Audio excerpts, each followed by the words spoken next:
एक बार नीतीश जी ने धोखा दिया, दूसरी बार अब मैं आपको बता देता हूं नीतीश जी, आप हमें धोखा नहीं दोगे, क्योंकि अब हम आपको एनडीए के अंदर लेंगे ही नहीं, आने ही नहीं। नीतीश जी के लिए भारतीय जनता पार्टी के सारे दरवाजे बंद है, राहुल जी जब धोखा पड़ेगा तब आपको मालूम पड़ेगा कि विश्वासघात क्या। मैंने तो मेरे जीवन में इतना झूठ बोलकर दर बदल करने वाला व्यक्ति ही नहीं देखा। अभी हूँ बापू सभागार में और अमित शाह देख रहे होंगे अभी निकल रहे हैं और अभी नीतीश कुमार पर अमित शाह ने जोरदार भाषण दिया है। देख रहे होंगे अभी यहाँ पर अमित शाह का गाड़ी जाते हुए और अमित शाह ने नीतीश कुमार पर जोरदार भाषण दिए हैं। क्या कुछ कहे हैं सुनेंगे इस वीडियो में कि किस प्रकार से नीतीश कुमार से आगे भी दोस्ती न रहने की बात कही है। तमाम बातें सुनेंगे इस वीडियो में।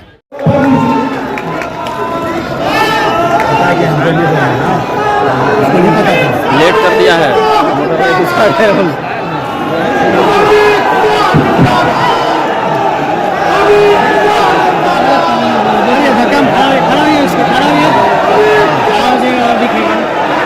मेरे साथ बोलिए, इधर आ जाना, इधर भैया। अरे भाई क्या आवाज निकाल, ऐसा नहीं चलेगा। यहाँ से मोदी जी तक आवाज जानी चाहिए कि आज सहजानंद सरस्वती जी की स्मृति में पूरा सभागार एकत्रित आया है किसान मजदूर समागम में। मेरे साथ लोगों हाथ उठाइए लोगों, यहाँ पूर्ण बहुमत के सरकार के संकल्प का मुंह लीजिए और प्रचंड आवाज से बोलिए, भारत माता की, भारत माता की, भारत माता की। मंच पर उपस्थित हमारे प्रदेश अध्यक्ष डॉक्टर संजय जायसवाल जी, कार्यक्रम के संयोजक और सांसद श्री विवेक ठाकुर जी, श्री विनोद तावड़े, हमारे राष्ट्रीय महासचिव जी, श्री गिरिराज सिंह, केंद्रीय ग्रामीण विकास मंत्री श्री नित्यानंद राय जी, केंद्रीय गृह राज्य मंत्री जी, अश्विनी चौबे जी, केंद्रीय मंत्री जी, हमारे वरिष्ठ नेता और सांसद श्री सुशील मोदी जी, श्री राज्य के किसानों को एकत्रित करने का काम स्वामी सहजानंद सरस्वती ने किया। बिहार को अपनी कर्मभूमि बनाकर अंग्रेजों के खिलाफ स्वतंत्र संग्राम का नेतृत्व किया और गरीबों को एकत्रित कर जमींदारी के खिलाफ, चाहे स्वजाति के जमींदार हो उनके खिलाफ भी उन्होंने बड़ा आंदोलन कर एक जागरूकता लाने का प्रयास। मित्रों, सहजानंद सरस्वती जी के लिए बहुत सारे लोगों ने बहुत सारा कहा, मगर बहुत कम लोगों को मालूम होगा कि सहजानंद सरस्वती और सुभाष बाबू दोनों अंतरंग रूप से जुड़े हुए थे, एक ही विचारधारा से जुड़े हुए। आदि शंकर के 10 नामी सन्यासी अखाड़े के दंडी सन्यासी होने के बावजूद आजादी के आंदोलन में उन्होंने मुखर कर हिस्सा लिया। जब जमींदारों द्वारा जबरन किसानों से कर वसूला जाता था, तब उन्होंने नारा दिया था, कैसे लोगे माल गुजारी, लट हमारा जिंदाबाद, और जमींदारी के खिलाफ बहुत बड़ा आंदोलन किया। और स्वामी जी ने उस वक्त कहा था, जो अन्न वस्त्र उपजाएगा अब वो कानून बनाएगा, यह भारत वर्ष उसी का है, अब वही शासन चलाएगा।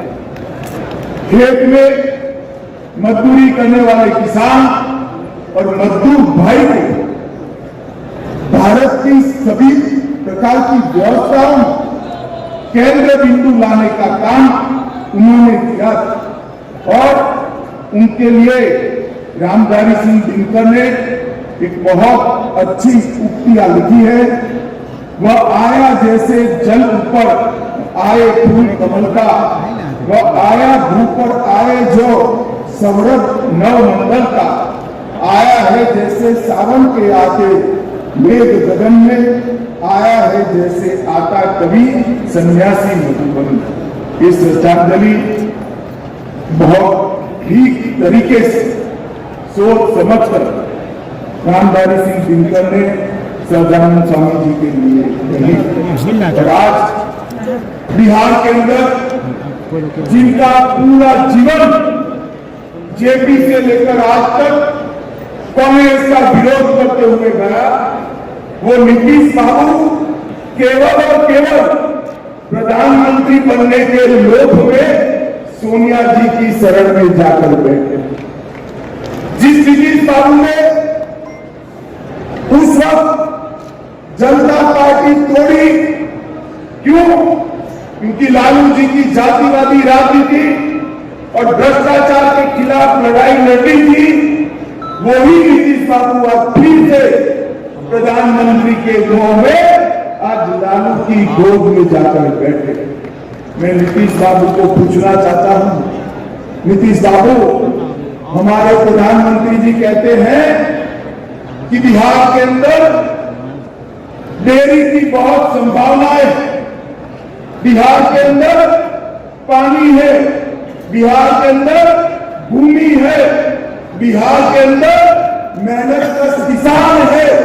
बिहार में अगर ढंग से व्यवस्थापन किया जाए तो पूरे भारत में सबसे ज्यादा दूध उत्पादन करने वाला राज्य बिहार है। मगर आप मुझे बताइए, मोदी जी का विचार नीतीश जी कैसे करेंगे?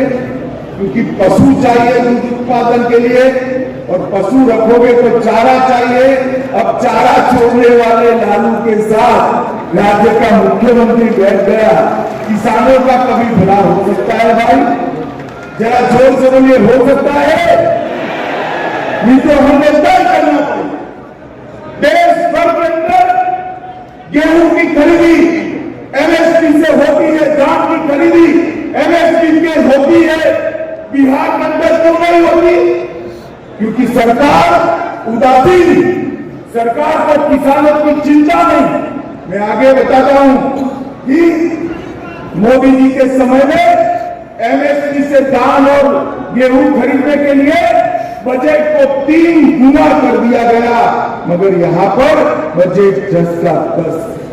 आज बिहार नीतीश बाबू के सत्ता मोह में जंगल राज बन चुका। पहले नीतीश बाबू के साथ मिलकर हम लड़ाई लड़े थे, और अब आज मैं बिहार की जनता का इस किसान समागम के माध्यम से आह्वान करने आया हूं कि अब नीतीश जी के खिलाफ जंगल राज को निकालने के लिए हमें लड़ाई करनी है, और लालू नीतीश की सरकार को उखाड़ कर फेंक देना। माताओं भाइयों, किसान भाइयों, मजदूर भाइयों, मैं आप सभी को कहना चाहता हूं, मुझे कुछ पत्रकार बता दें कि नीतीश जी का समझौता हुआ है कि लालू जी के बेटे को वो मुख्यमंत्री बनाए। क्यों बनाएंगे? वो तो बने हुए हैं, सीटें कम थी फिर भी भारतीय जनता पार्टी ने उनको मुख्यमंत्री बनाया, मगर उनको मुख्यमंत्री से संतोष नहीं है। हर 3 साल में उनको प्रधानमंत्री बनने का सपना। अरे नीतीश बाबू, आपको जिसने स्वप्न दिखा दिया, उन लोगों ने आपको गलत रास्ते पे ले गए। आपको मालूम नहीं, वहां तो जगह भरी पड़ी है। देश की जनता 24 में फिर से एक बार नरेंद्र मोदी जी को बुलाना, और अब आपने जब वादा कर ही लिया है कि लालू जी के बेटे को आप मुख्यमंत्री बनाएंगे, तो भला तिथि बता दो बिहार वाले। भैया किसान भाइयों, बताओ, बतानी चाहिए या नहीं तिथि? जरा जोर से बतानी चाहिए नहीं?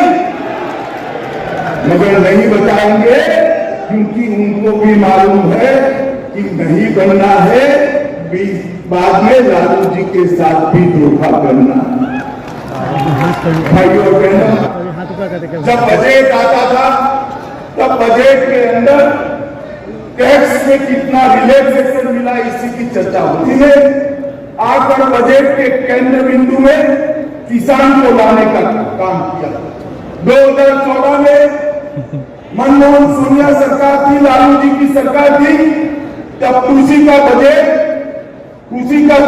25,000 करोड़ रुपया था। ध्यान से सुनना, 25,000 करोड़ 2014 में। कितना था? जोर से बोलो, कितना था? और इस बजट में कृषि के लिए बढ़ाकर 1,25,000 करोड़ रुपया देने का काम ये देश के प्रधानमंत्री, यही बताता है कि देश के प्रधानमंत्री जी ने बजट के केंद्र बिंदु में कृषि को लाकर रख दिया। देश का हर किसान, चाहे सीमांत किसान हो, छोटा हो, बड़ा हो, हर एक के बैंक अकाउंट में 6,000 रुपया सालाना डीबीटी से सीधा पहुंच जाता है। और छोटा किसान जो किसानी करता है 2.5 एकड़ से कम, उसको किसानी का खर्चा ही 6,000 होता है, जो खुद मजदूर बनकर अपने खेत में किसान करता है। मोदी जी ने ऐसी व्यवस्था करी है कि उसको ऋण ही न लेना। इसके साथ साथ एग्रीकल्चर के क्षेत्र में स्टार्टअप की व्यवस्था करी है। और मोदी जी ने अब जो बारिश के आधार पर खेती करते हैं, ऐसे किसानों के लिए श्री अन्न मोटे अनाज की योजना भी लागू करी है। अब हमारा मोटा अनाज, चाहे बाजरा हो, चाहे ज्वार हो, चाहे मक्का हो, चाहे रागी हो, वो देश और दुनिया के बाजार में जाएगा। और जिनके पास इरिगेशन की व्यवस्था नहीं है, वो सारे किसानों की आज बहुत बड़ी आवक इससे होने वाली है। माताओं, भाइयों, बहनों, भारतीय जनता पार्टी की सरकार ने सहकारिता के माध्यम से 2 लाख पंचायतों में सहकारी डेयरी बनाने का संकल्प किया है। डेयरी एक बार बनती है तो बहनों के माध्यम से ही पूरे घर का खर्चा चलता है। डेयरी के लिए सबसे उपयुक्त जगह बिहार, भूमि है, पानी है, मेहनत का किसान है। डेयरी यहाँ देश में सबसे अच्छी बन सकती है, चल सकती। और आप चिंता मत करो, लालू जी की चारा की चोरी अब नहीं होने वाली है, क्योंकि 25 में यहाँ पूर्ण बहुमत की भारतीय जनता पार्टी की सरकार। जो मोदी जी जो 6,000 रुपया देते हैं, अब तक 12 किस्तों में 2.25 लाख करोड़ रुपया। मैं फिर एक बार अमाउंट बताना चाहूंगा, 2.25 लाख करोड़ रुपया किसानों के बैंक अकाउंट में पहुंचाने का काम नरेंद्र मोदी जी ने कर दिया है। और इसके माध्यम से ढेर सारे किसानों ने अपने जीवन के अंदर एक समाज परिवर्तन को महसूस किया।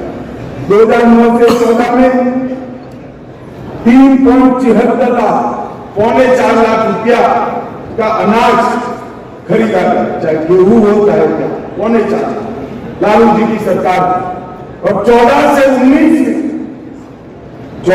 19 में 4.25 लाख की जगह 8 लाख करोड़ के गेहूं और धान को खरीदने का काम ये भारतीय जनता पार्टी की सरकार। मगर बिहार के किसानों को इसका फायदा नहीं हुआ। अब जब भारतीय जनता पार्टी की सरकार बनेगी तभी होगा। नीम कोटेड यूरिया मोदी जी लाए, जिससे काला बाजारी। अभी मैं बीच में देख रहा, लालू जी के बेटे बता रहे कि यूरिया कम आ रही है। 1.5 गुना यूरिया बिहार को भेजा है भारत सरकार ने। ये नीतीश और लालू के राज के अंदर इसकी काला बाजारी हो रही है, इसलिए किसानों को यूरिया नहीं मिल रहा है।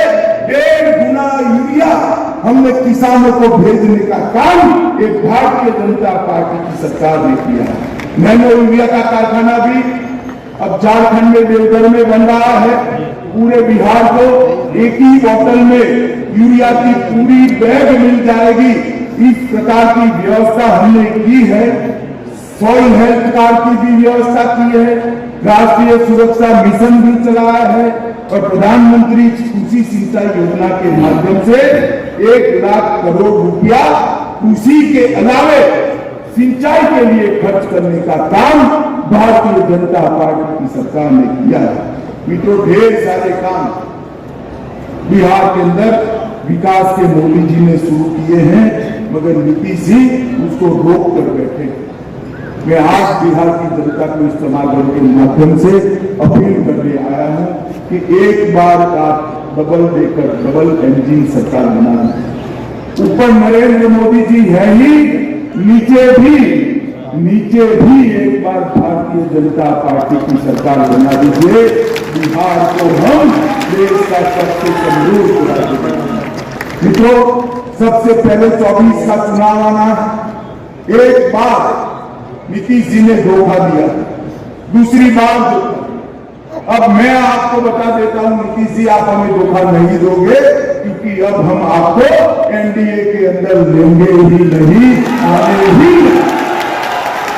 नीतीश जी के लिए भारतीय जनता पार्टी के सारे दरवाजे बंद है, राहुल जी जब धोखा पड़ेगा तब आपको मालूम पड़ेगा कि विश्वासघात क्या है। मैंने तो मेरे जीवन में इतना झूठ बोलकर दर बदल करने वाला व्यक्ति ही नहीं देखा। इस बार लोकसभा के चुनाव में एक स्पष्ट मैसेज दीजिए। गत चुनाव में आपने मोदी जी के नेतृत्व में बहुमत दिया था, भाजपा को ज्यादा सीटें दी, फिर भी हमने उनको मुख्यमंत्री बनाया क्योंकि हमारा वादा था। मगर इस बार लोकसभा के चुनाव में सभी की सभी सीटें भारतीय जनता पार्टी की झोली में आ रही है। और नीतीश लालू कंपनी को एक मैसेज दीजिए, बिहार में अब जंगल राज नहीं आने देंगे, बिहार में कभी जंगल राज नहीं। मित्रों, आज जब मैं यहां आया हूं तब सभी किसान मजदूर भाइयों को इतना कहना चाहता हूं, स्वामी सहजानंद सरस्वती जी के जो विचार किसानों के लिए थे, मजदूरों के लिए थे, वो विचार और कोई पूरा नहीं कर सकता, केवल और केवल देश के प्रधानमंत्री नरेंद्र मोदी जी पूरा कर सकते हैं। नरेंद्र मोदी जी के हाथ मजबूत करिए और फिर से एक बार 2/3 बहुमत के साथ उनको भारत का प्रधानमंत्री बनाएं। आप बताइए किसान भाइयों, मोदी जी को फिर से प्रधानमंत्री बनाएंगे? अरे जोर से बोलो, बनाएंगे? बिहार की सभी सीटों पर कमल खिलाएंगे? बिहार में पूर्ण बहुमत की भाजपा सरकार बनाएंगे? तो मेरे साथ दोनों हाथ उठाइए।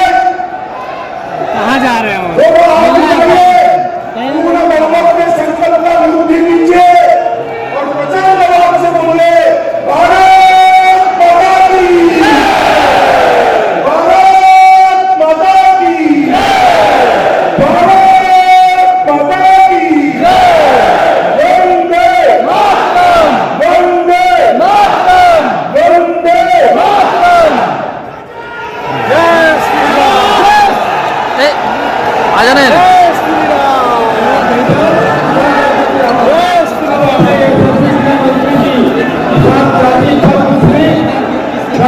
देवी को फोन लेकर मोमेंटो देने समाज करें।